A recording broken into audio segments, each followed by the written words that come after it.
राधिकारस्ते माँ फलेषु कदाचन माँ कर्म फल हेतु माँ ते संगोस्कर्मे. This shloka from chapter 2 verse 47 of Bhagavad Gita emphasizes performing one dharma without attachment to immediate results. It clearly reflects our idea of visualizing cancer cells early without waiting for immediate results. Cancer diagnosis traditionally depends on techniques like biopsies, histopathologies, pap smears, and HPV testing. These diagnoses result in a very much delay in cancer detection, and it can increase mortality rates. A study shows that a delay of 1 week in breast cancer can increase mortality rate by 26%. But GFP is a highly non-invasive, sensitive, multi-purpose usable technique that detects cancer cells early and also helps us trace their path through the metastasis.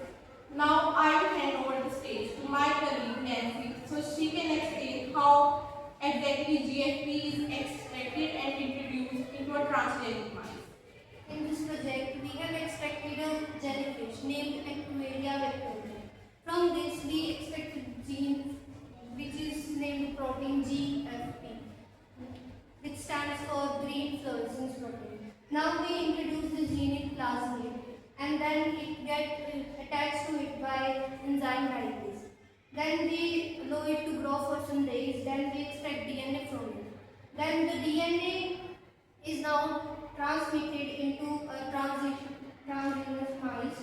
Then we get to know about the cancer detection from the fluorescence. As we can clearly see, this model explains how the fluorescent protein color enables us to detect the tumor cells. This can detect the tumor cells up as small as 60 micrometer in the depth of 0.5 millimeter.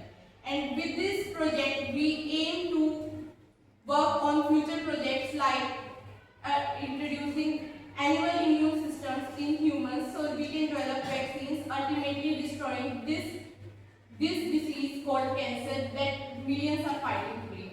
So I urge everyone, no matter who we are, where we are from, our caste, creed, gender, whatever, let us all unite in the name of humanity for the best of us, the best of India and her people, the best of world that is still yet to come. Thank you.